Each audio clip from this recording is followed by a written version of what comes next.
Olá, para você que está acompanhando a programação da Rádio Defensoria, está no ar o programa História Contada por Nós, uma iniciativa do Movimento Negro Unificado, da Coordenação Estadual de Política de Promoção da Igualdade Racial e da Secretaria de Estado da Saúde, CESAL, através do Núcleo de Ações Programáticas da Saúde da População Negra, em parceria com a Defensoria Pública Estadual. Na apresentação, eu, Antônia Pedrosa. Na minha companhia hoje tenho dois ativistas, dois companheiros de luta, de jornadas, que vai conversar conosco sobre o dia 28 de junho. Daqui a pouquinho vocês vão saber do que se trata.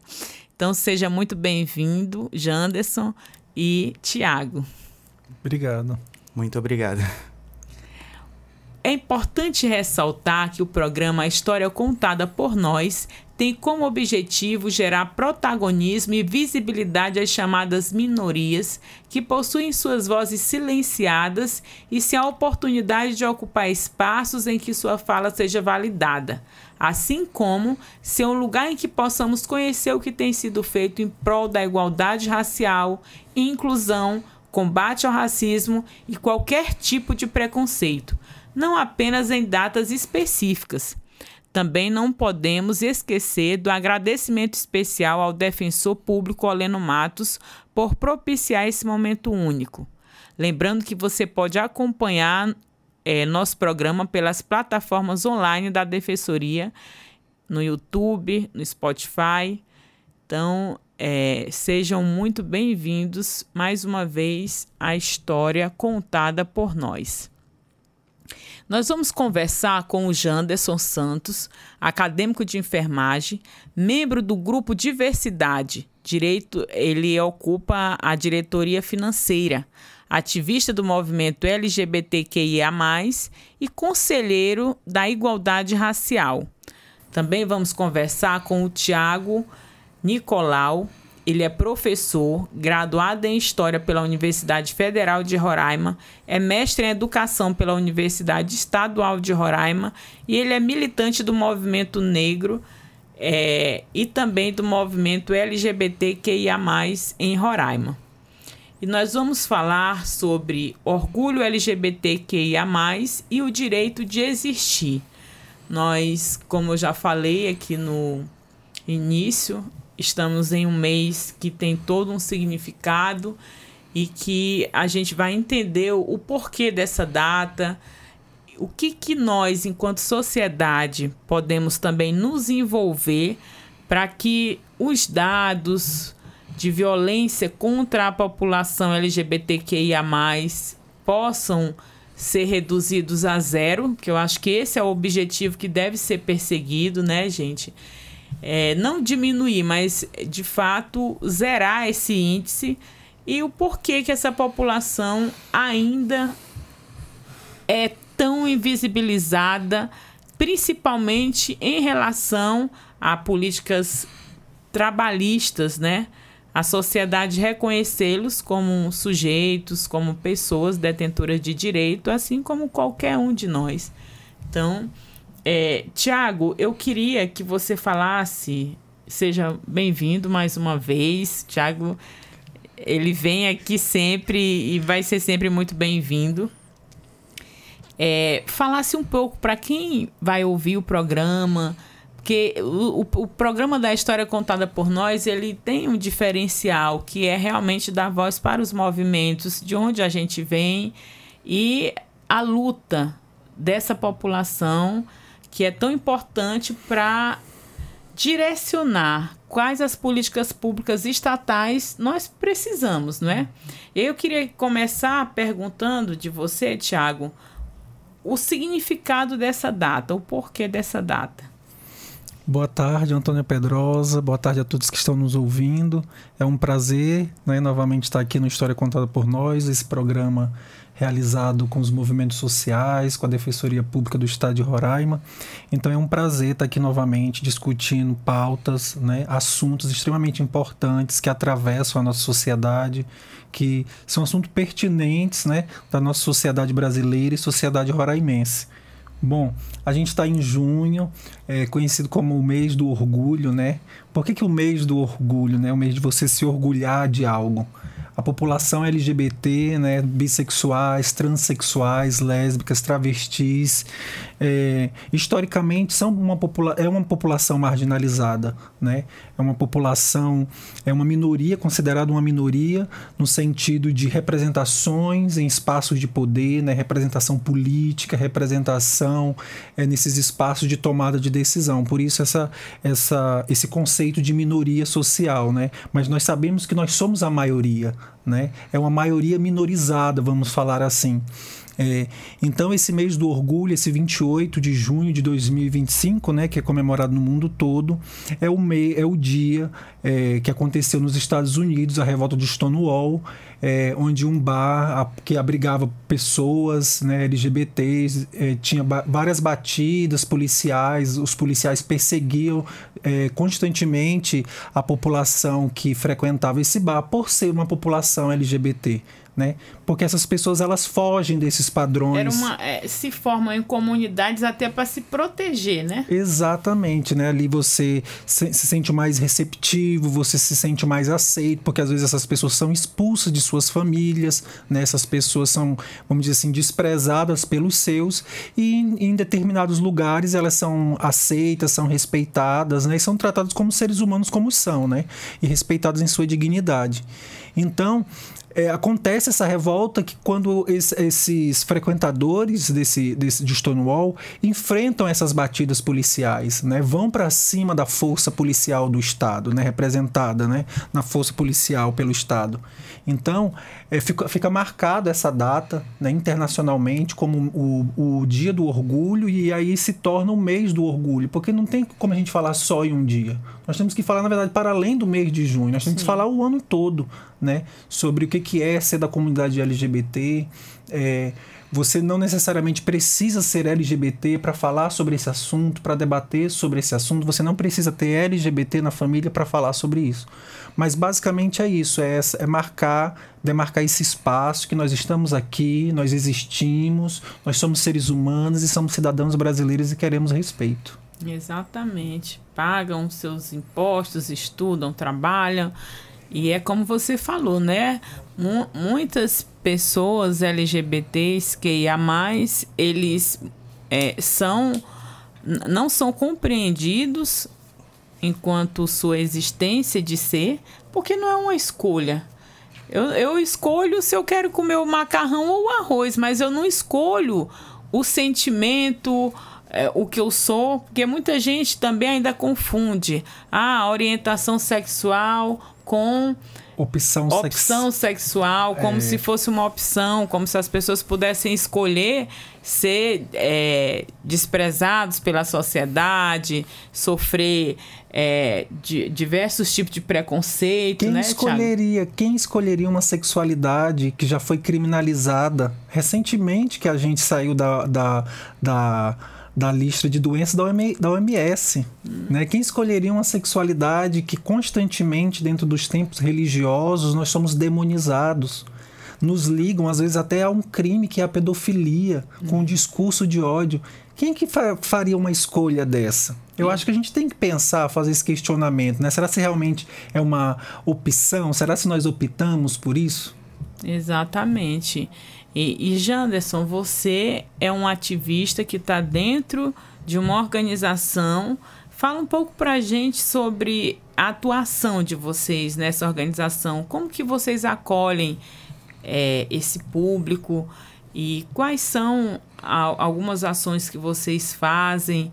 Como que é isso?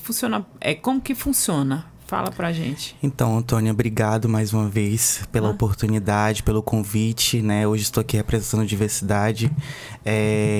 Há 6 anos atrás eu não me identificava, não conhecia a causa e fui conhecer dentro de diversidade. Comecei conhecendo ali a estrutura, de como era que funcionava e fui me adaptando, gostando do movimento e entendendo que se eu não arregaçasse a camisa e isse pra luta, eu seria só mais um, só mais uma estatística. E dentro da diversidade foi onde abriu portas para mim, pra gente poder tratar, né, desses assuntos tão importantes aqui em Roraima, que é a LGBTfobia, né? Porque são muitos casos. E nós, enquanto diversidade, estamos de portas abertas, né? Com psicólogos, com palestras educativas, com acolhimento a essas pessoas que muitas das vezes são expulsas de casa. Quantas vezes a gente de madrugada já recebeu ligação de pessoas que foi expulsa pelos próprios pais, as pessoas que deveriam acolher, entende?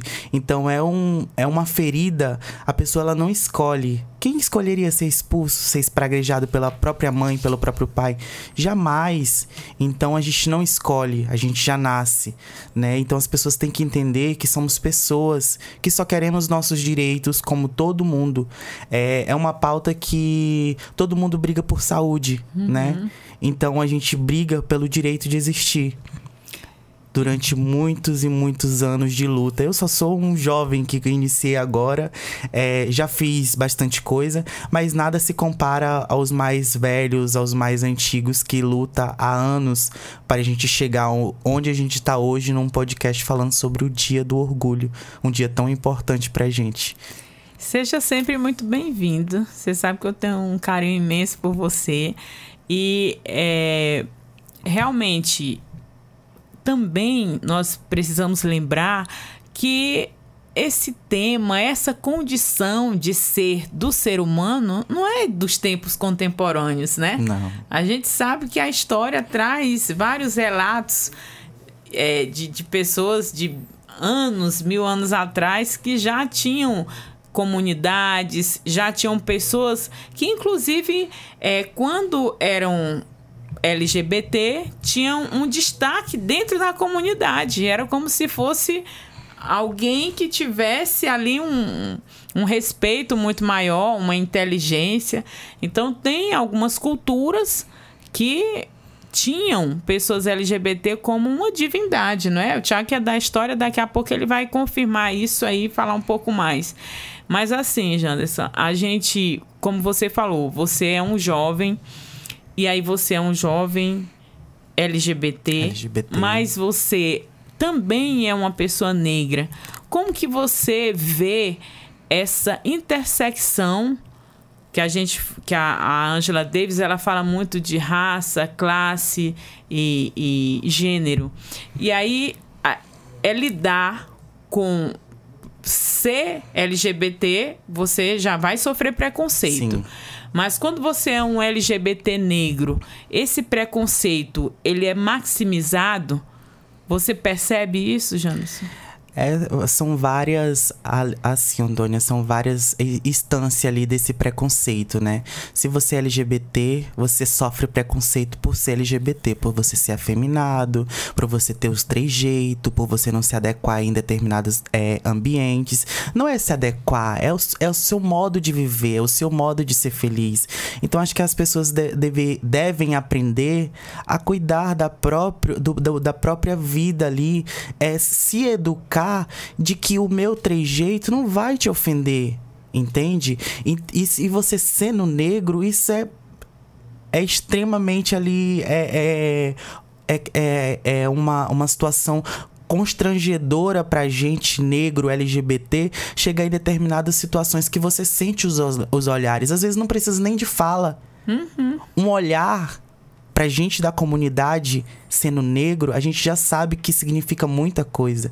Então, enquanto você chega num ambiente onde você é bem recebido pelo seu jeito, pela sua cor, você se sente acolhido. Então, você quer voltar mais vezes ali. Só que, infelizmente, a gente tem muitos ambientes públicos, muitas situações em determinadas eventos, onde você não se sente acolhido. Por quê? Porque você é negro, o negro já é marginalizado. Se você é LGBT, pior ainda. Então, é uma via ali que né? só agrava essa situação.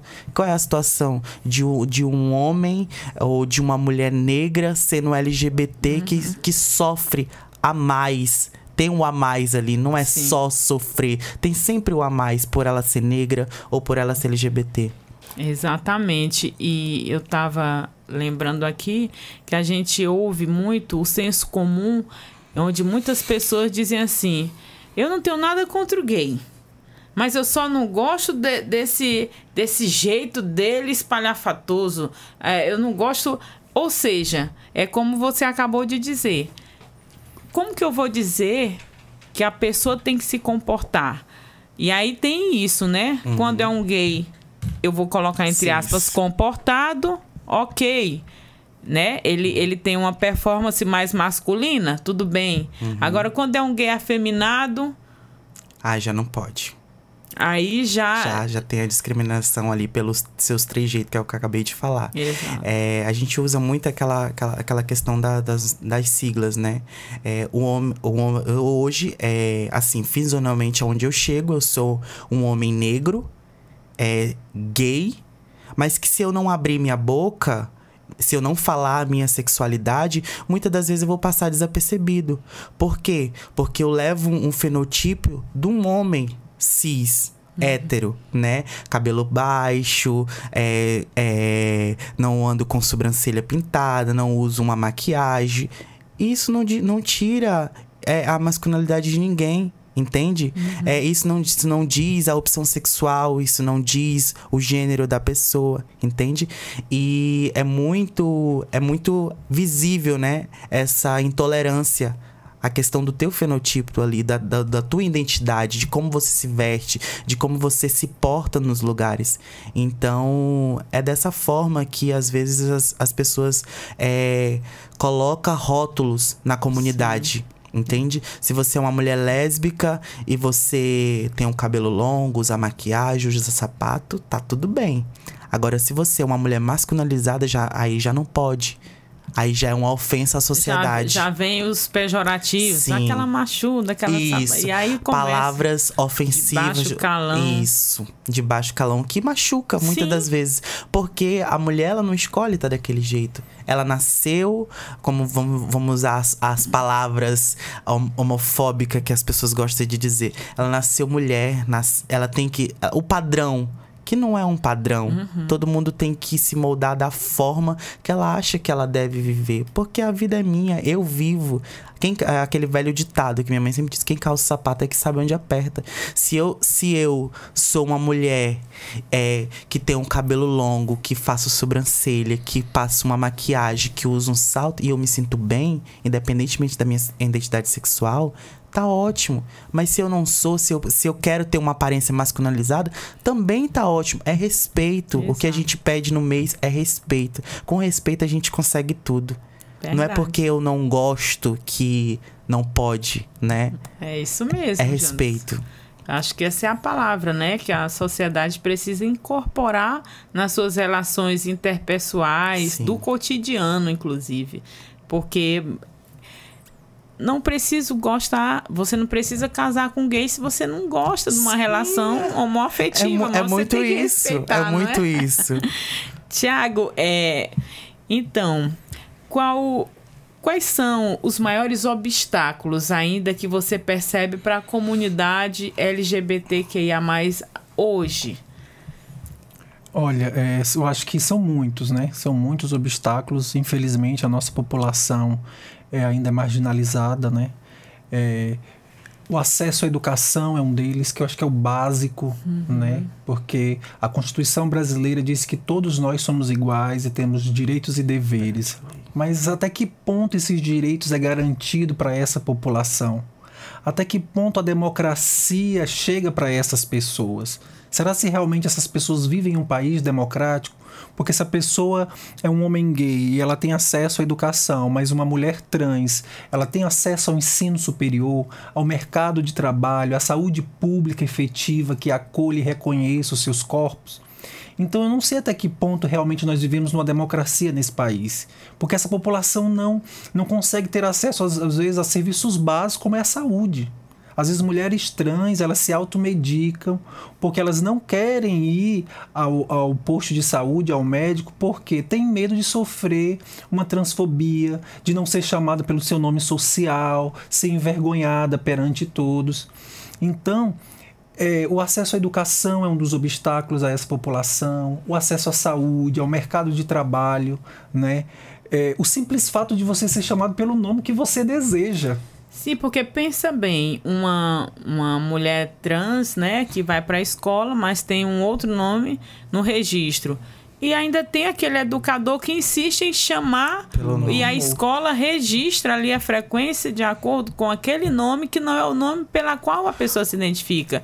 Então, se a pessoa vai uma vez, 2 vezes na aula, se é uma mulher que se identifica e aí é chamada continuadamente pelo nome masculino, ela não vai mais para aquela escola porque não está sendo respeitada, não é, Tiago? Violentada. E é importante lembrar, Antônia, que é garantido em lei o MEC, no parecer 14 de 2017, o Conselho Nacional de Educação estabeleceu a normativa nacional sobre o uso do nome social na educação básica. Então isso é uma lei, é garantido, né? É uma normativa do MEC. O Ministério da Educação garante que esse estudante tenha o seu nome registrado nos documentos curriculares, educacionais da escola, da chamada, enfim, os seus documentos, que ele seja chamado pelo seu nome social. Então não é se a escola quer ou não quer, é um direito do aluno ou da aluna e ele tem essa garantia, ele tem essa prerrogativa de ser chamado pelo nome que ele quer, né? Então eu acho sempre importante, a gente que é da comunidade LGBT, a gente sempre tá batendo na tecla do direito, porque se a gente nunca mostrar que a gente tem um direito, a gente não consegue, porque as pessoas não estão habituadas a aceitar a gente. Então a gente sempre tem que ir pela via judicial, dizendo, gente, é lei, gente, tá aqui, gente, tá escrito. Só assim que a gente consegue os nossos direitos, infelizmente, né? E aí você pontua mais veementemente a falta de acesso e permanência na educação, né? Tem dados que essa população é a que mais evade da escola, justamente por falta de todo um acolhimento, que isso vai gerar outras situações difíceis na vida dessa população,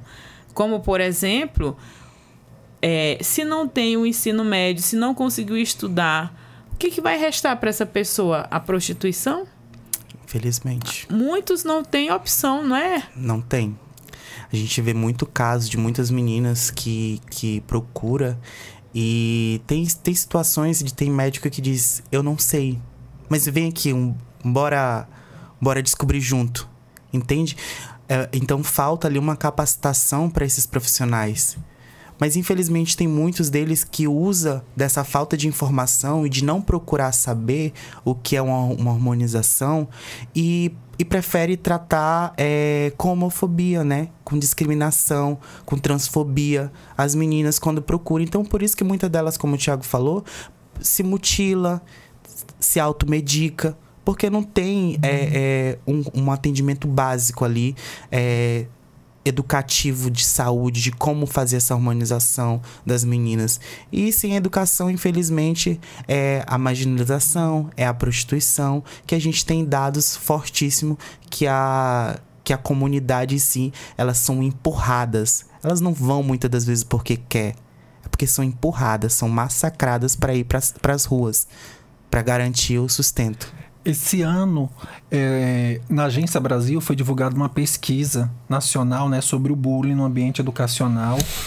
Foi feita no ano de 2024, ano passado, né, que afirma que 9 em cada 10 estudantes LGBT sofreram agressão verbal na escola. E a pesquisa mostra que 86% deles ficam inseguros no ambiente de ensino. Então a escola, às vezes, é um espaço... Altíssimo índice, né? É muito, quase 90%. Né? Infelizmente é um ambiente hostil ainda. Entende? Então como é que a escola, às vezes o espaço familiar já é hostil para aquela criança, para aquele adolescente, porque a nossa sociedade não fala abertamente sobre sexualidade, é um assunto que nós não falamos com os nossos filhos, nós não debatemos, né? E a família trata com hostilidade aquela criança, aquele adolescente, e aí quando vai para a escola um espaço que poderia abrir para discussão, para o diálogo, porque a escola, um dos objetivos da escola é promover a democracia, a cidadania, a justiça social, o respeito às diversidades humanas. Nós não somos uma coisa só. nós somos seres humanos, nós somos diversos, né? Então, como é que esse espaço está lidando com essa criança?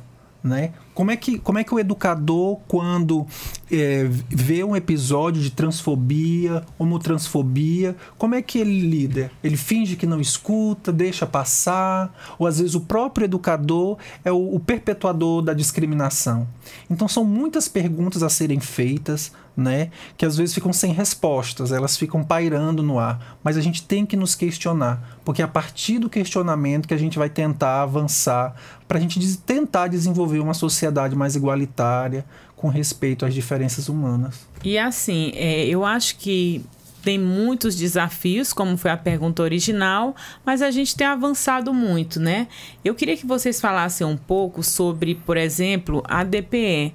A Defensoria Pública, ela tem feito um trabalho muito, além de prático no sentido de levar para essa população nos bairros e também para toda essa população que deseja, por exemplo, promove o casamento LGBT, que Sim. garante direito para as uniões, que a gente sabe que era um desafio a falta de reconhecimento da união homoafetiva e também a retificação de nomes, né, da defesa de crimes contra a comunidade LGBT. Então, eu queria que vocês falassem um pouco da importância desse trabalho de órgãos como, por exemplo, a Defensoria Pública. Vou falar enquanto diversidade agora. A gente do diversidade, a gente tem uma certa gratidão a mais por todos os nossos encaminhamentos da Defensoria ter sido atendido, né, no decorrer desses anos de parceria. Realizamos alguns eventos no qual a Defensoria esteve presente, realizando essas retificações de nome. Então, para a comunidade trans, porque o diversidade ele não apenas engloba só um segmento. A gente trabalha com todos são acolhidos. Então, essa ação é mais voltada para as meninas trans, para a retificação de nome, para os meninos trans. Inclusive, recentemente tivemos mais uma ação da Defensoria, no qual tivemos a retificação de nomes, tivemos os casamentos também, que pra gente é histórico, né? A gente conseguir, em parceria com a Defensoria Pública, esse espaço tão importante, né, pra gente conseguir, né, realizar esses casamentos, conseguir realizar essa retificação de nome, que é tão importante para essas meninas, que a gente acompanha as matérias, acompanha o evento em si e vê quanto é significativo para elas, quanto é emocionante ver elas tendo os seus direitos garantidos através da Defensoria. E, Tiago, qual a importância dessa união promovida pela Defensoria para garantir o direito da população nesses casamentos homoafetivos? Eu acho que o movimento LGBT roraimense tem muito a agradecer à Defensoria Pública do Estado de Roraima, né? Só em 2011 que o STF, Supremo Tribunal Federal, reconheceu a união homoafetiva no Brasil. É muito recente isso, pensando historicamente, né? E essa instituição de Estado, que é a Defensoria, que está a serviço do povo, da população roraimense, realizar, né, abrir um edital, fazer as escolhas públicas dos casais LGBTs para se casarem, isso é isso é histórico, né? Porque imagine só, uma coisa que era criminalizada e hoje uma instituição de Estado está casando essa galera, publicizando isso, reconhecendo isso perante o Estado. Então esse mesmo Estado que criminalizou, hoje é o Estado que está casando, que está reconhecendo essas uniões. Então isso é muito fantástico, esse cumprimento da lei, né? Esse cumprimento da lei que é muito bom para o fortalecimento da nossa democracia, da democracia brasileira e democracia roraimense.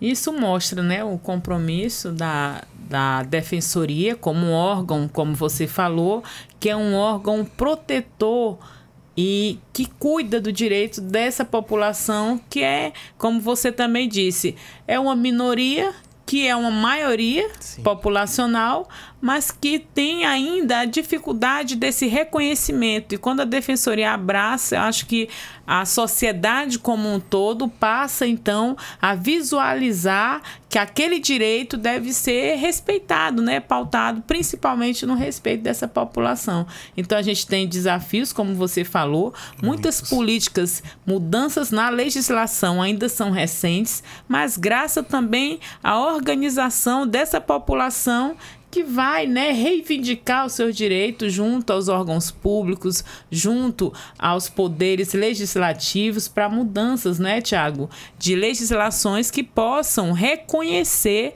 a identidade dessa população, não é isso? Exatamente, é muito importante, né? Porque você está reconhecendo um ser humano, né? Em toda a sua totalidade. Nós somos seres humanos, nós queremos casar, nós queremos constituir família, ou você também tem o direito de não casar, né? É o direito de você ir e vir e ter esse poder de escolha e ter esse reconhecimento do Estado. Então, a gente falou sobre alguns obstáculos, mas a gente ainda tem muita dificuldade, Janderson, em visualizar representações em espaços de poder da população LGBT, né? E aí, por que aqui você... como é que você vê isso? Essa dificuldade, por exemplo, da comunidade, que, como vocês já falaram aqui, é uma comunidade significativa, uma população que não é minoria, que é uma grande parte da população brasileira, mas que em momentos de decisão ainda tem a dificuldade de elencar representações nesses espaços de poder, que é quem vai, por exemplo, dizer qual é a política, como ela tem que acontecer, e a gente sabe quais são os desdobramentos, né?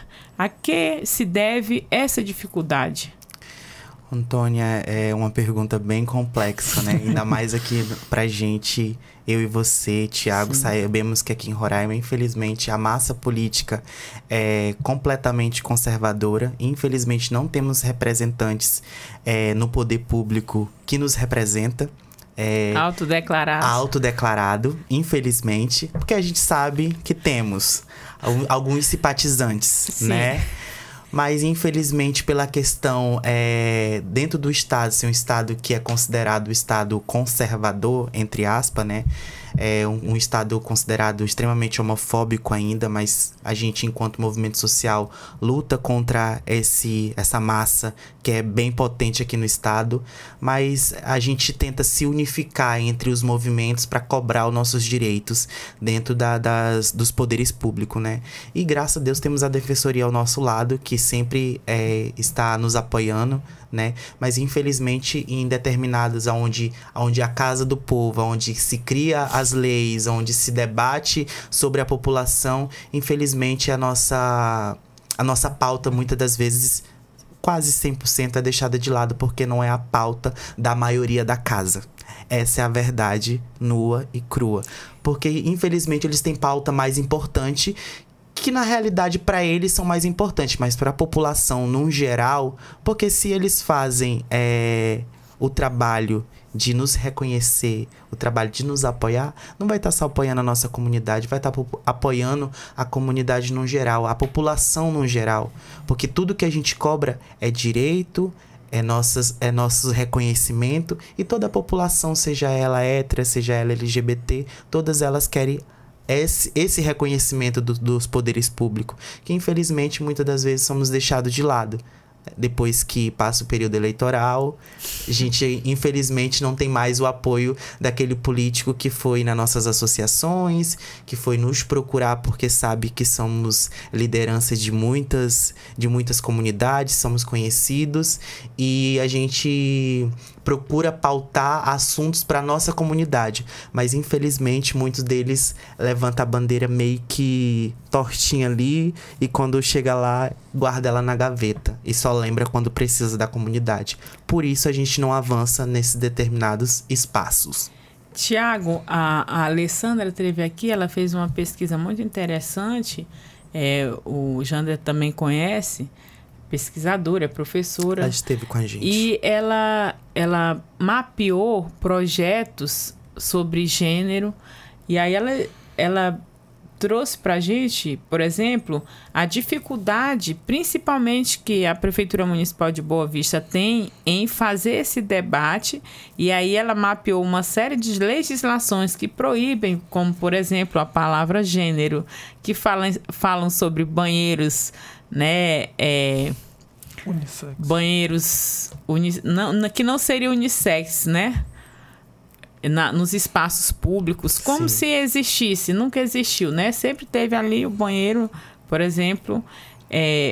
Mas, Tiago, como que poderia, então, mudar essa realidade? Já que o Janderson traz aqui uma informação. Na época da eleição, os parlamentares, os políticos vão lá, querem o voto dessa população, que é um voto significativo, que serve para eleger. Não seria mais viável organizar, então, essa comunidade para eleger um representante de dentro da comunidade?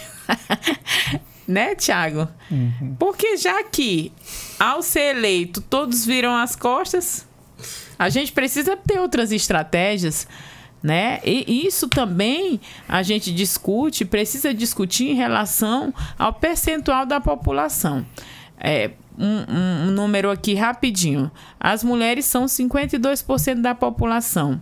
Elas não ocupam nem 20% do Senado Federal, por exemplo. A gente tem 27% de população autodeclarada negra. A gente também não tem essa representação. Eu não sei o percentual da população LGBT, se tem dados, né, populacional. Mas quando você fala assim, nós somos uma comunidade significativa, porém a gente não consegue dialogar com o político que nós apoiamos. E aí a gente tem que fazer essas reflexões. Bom, se a maioria das mulheres votam e elegem pessoas que, por vezes, não defendem o direito dessa população negra, a população LGBT, qual seria a alternativa? É fácil falar, né? Difícil é fazer, né? É complexo, né, a situação. A consciência política, né, eu acho que despertar essa consciência política na nossa comunidade, eu acho que é um dos primeiros passos. Nós discutirmos, né, na nossa comunidade, no nosso movimento social, nos nossos grupos de apoio. Nós temos que falar sobre política. Nós temos que falar sobre política, porque a política está no nosso dia a dia. Então, eu acho que o primeiro ponto a gente teria que despertar a nossa população a esse debate, que nós temos que reeleger pessoas que nos representem. Porque toda eleição, esses grupos políticos vêm atrás dos grupos LGBTs, ganham o voto dessa população e depois vira a costa para essa população e às vezes criam projetos contra essa população. Que já aconteceu, né? Então, a gente como população LGBT, como gays, homossexuais, lésbicas, transexuais, bissexuais, nós temos que nos reconhecer, nós temos que ter uma consciência política, nós temos que ocupar esses espaços. Nós temos 2 governadores no Brasil que são assumidamente LGBTs. Nós temos a governadora Fátima Bezerra, do Rio Grande do Norte. Nós temos o Eduardo Leite, do Rio Grande do Sul, né, que são pessoas LGBTs e falam abertamente sobre isso. Nós não precisamos ter vergonha. A sociedade nos ensinou que isso é vergonhoso, mas não é. Isso não é. Nós fugimos desse padrão que foi nos imposto, mas nós não somos uma vergonha. Então, às vezes as pessoas são LGBTs, mas não se identificam com aquele político, não querem dar voz e vez à causa também. Enfim, é muito complexo essa questão, mas eu acho que um dos primeiros passos é fazer essa discussão dessa consciência política dentro da nossa comunidade, porque a gente precisa entrar dentro da estrutura do Estado para tentar mudar esses grilhões que estão estabelecidos, né? Essas coisas que já estão estabelecidas, e a gente pode quebrar, né? A gente vê a atuação da Erika Hilton no Brasil, da Duda Salabete, né? Que faz uma atuação nacional e tem esse reconhecimento. Então, é possível. Se a gente se unir, se a gente votar com voto consciente e a gente votar naquele que vai representar a nossa classe, a gente consegue. Porque no Brasil a gente tem bancada da Bíblia, a gente tem bancada do boi, a gente tem a bancada da bala. E a gente tem que ter a bancada LGBT também, desde a Câmara Municipal até o Congresso Nacional. Inclusive, eu acho que fortaleceria, de fato, a nossa democracia. Porque quando nós trouxemos, por exemplo, o dado da evasão, o que empurra, né, essa população para a prostituição, que é arriscar também as suas vidas, né? A gente tem um alto índice de homicídios contra essa população. A gente tem um alto índice, por exemplo, de vulnerabilidade em relação à empregabilidade formal. E quando você, então, tem essa representação significativa nesses espaços que vão proporcionar uma política pública eficiente, eu acredito que a democracia sairia fortalecida. Só que a gente precisa de um trabalho muito forte, efetivo, educacional, para que essas pessoas compreendam, de fato, o valor e o poder do voto, né, Janderson? Sim. Que a gente, eu acho que tem ainda, e como diria o Darcy Ribeiro, ele falava que a educação dá certa no país não é por acaso, é um projeto político que aí você não deixa a massa informada e aquela mesma massa ela vai apoiar medidas que são contra ela, por exemplo. Então, eu acho que se a gente consegue fazer um trabalho educacional com essas populações, com todo esse conjunto de diverso que compõe o nosso país, o nosso estado, e consegue, então isso seria um sonho de democracia, de representação forte. Porque, voltando aqui para o nosso estado, é aquela questão. Quando vem a época política, infelizmente, as pessoas que realmente são LGBTs, assumidas, são pessoas que ficam desfavorecidas financeiramente, o português bendito, porque aqui a gente sabe que tem uma massa política bem forte, que são os conservadores ditos, né, em redes sociais, em espaços públicos, que mantém ali rédea curta em cima dessas pessoas que vão sair, que são os autoritários, que são donos dos partidos. Então, muitas das vezes, tem a cota das mulheres, a gente tira por aí. Eles pegam as mulheres que não são conhecidas, que não investem no projeto político dessa mulher, que só coloca ela ali para cumprir cota. Entende? Então, é uma massa política ali que usa muita gente como massa de manobra. Os autoritários que contêm o recurso, infelizmente, procura a comunidade, seja LGBT, seja as mulheres, seja a questão da cota negra também, né? Porque tem... E coloca pessoas que estrategicamente não vão conseguir chegar lá. Ele só precisa que tenha a cota porque a legislação eleitoral... Sim, exige que tenha. Então, e quando se trata de colocar uma pessoa LGBT para ir para o cenário político, muitas das vezes muitas das vezes não, 100% das vezes a gente não tem um nome forte financeiramente, não é nem um nome que não tenha conhecimento, não é nem um nome que não tenha trabalho, entende? Porque a gente já teve muitas pessoas que vieram, que tem nome, que tem trabalho, só que infelizmente não tem recurso, e aqui no nosso estado é muito complicado você não ter recurso para vir para qualquer situação no cenário político, seja ele municipal, seja ele estadual, entende? É um pouco complicado entrar nesse cenário onde, infelizmente, essa massa, que a gente não pode citar nomes, predomina, que são a massa que tem o poder executivo ali, que tem como diz Erika Hilton, o pick money, né? Mas... Que é o que comanda o Estado. Exatamente. Nós sabemos que esse é um grande desafio, sim, né? Tiago, e como as pessoas podem pensar, apoiar a causa LGBTQIA+, no dia a dia? Então, assim, a gente sabe que os desafios estão colocados.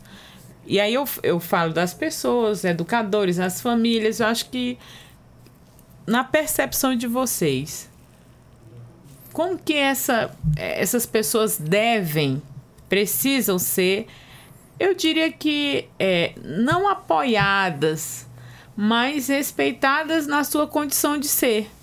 Então, eu tenho na minha família alguém. Como lidar com essa situação? A escola, né?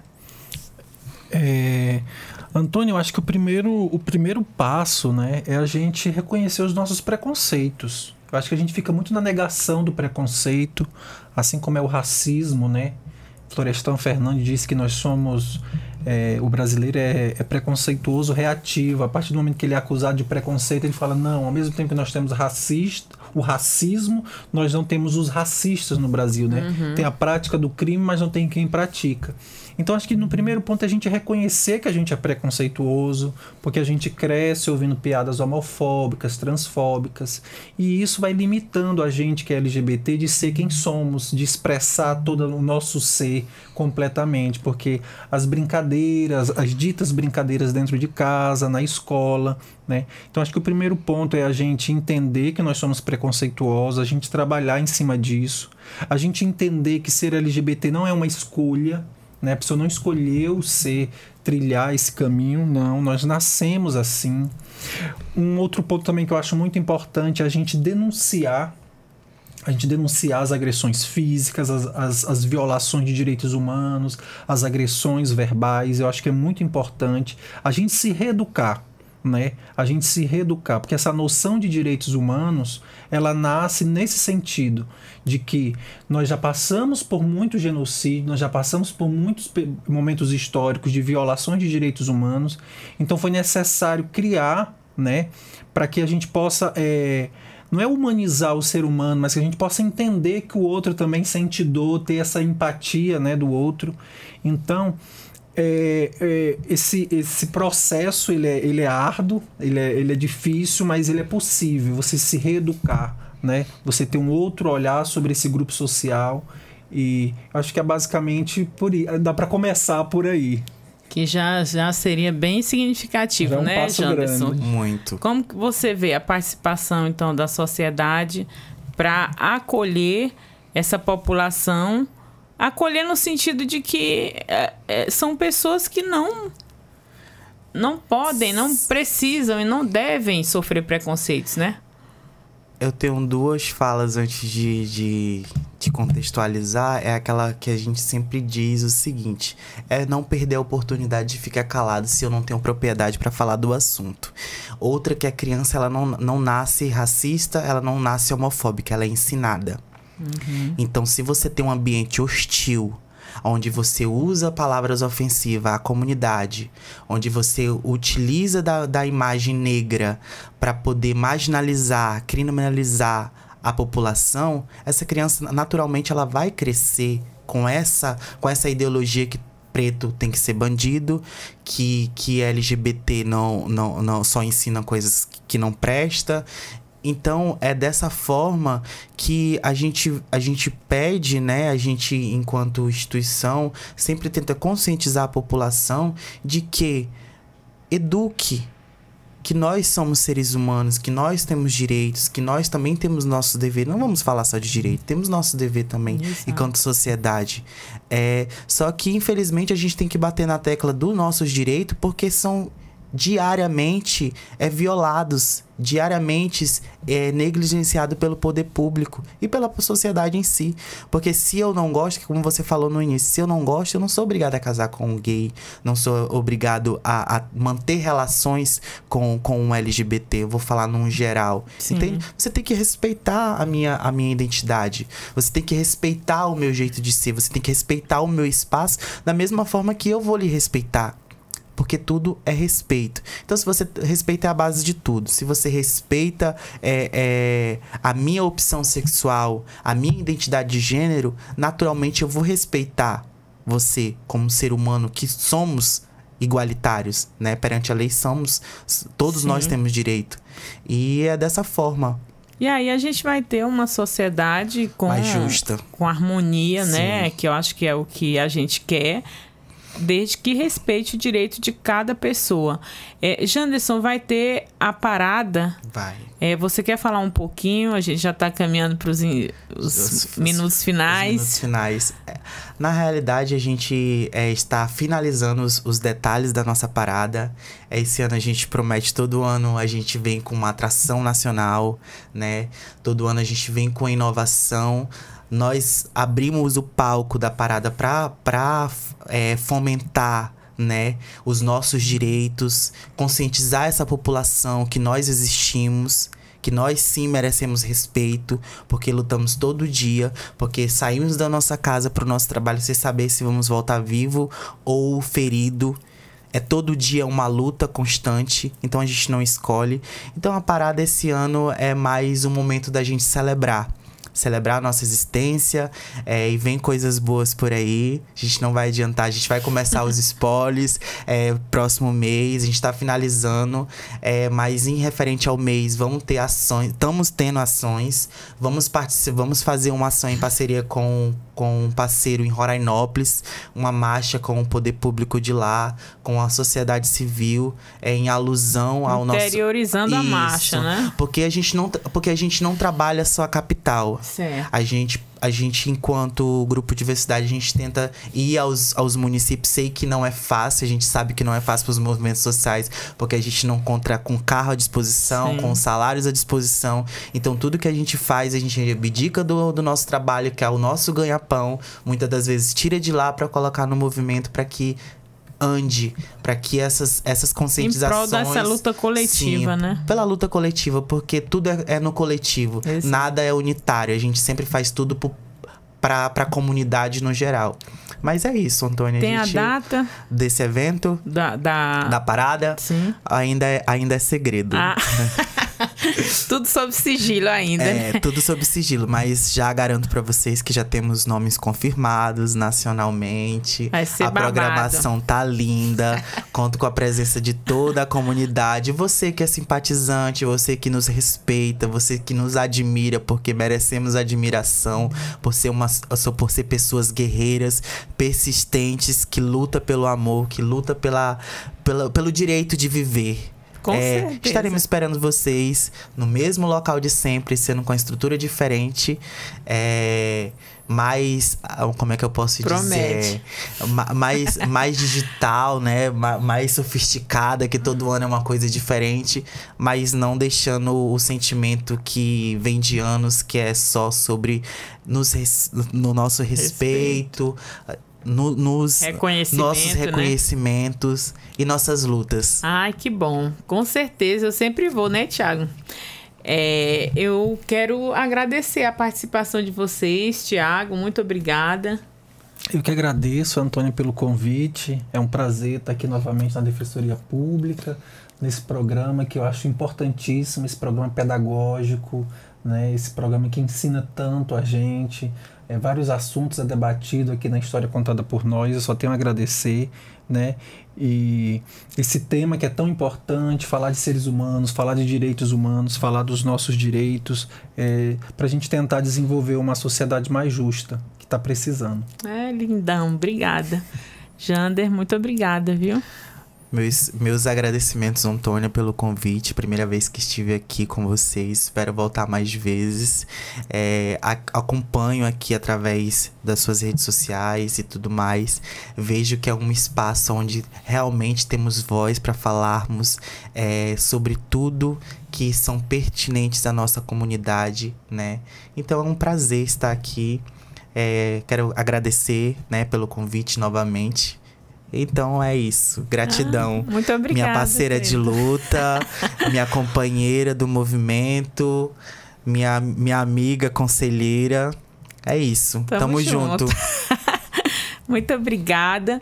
Gostaria de agradecer pela contribuição e a participação de vocês. Hoje foi um programa, de fato, muito especial. Sejam sempre muito bem-vindos. Muito obrigada. Um agradecimento especial também para você que nos acompanha.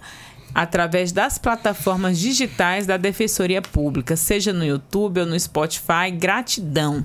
Lembrando que o programa A História Contada por Nós tem como objetivo falar sobre todos os assuntos que nos atravessam enquanto pessoas negras, mostrando os dados, identificando as causas, pois só assim poderemos avançar rumo à igualdade racial e por uma sociedade sem nenhum tipo de preconceito. Uma iniciativa do Movimento Negro Unificado, da Coordenação Estadual de Política de Promoção da Igualdade Racial e da Secretaria de Estado da Saúde, CESAL, através do Núcleo de Ações Programáticas da Saúde da População Negra, em parceria com a Defensoria Pública Estadual.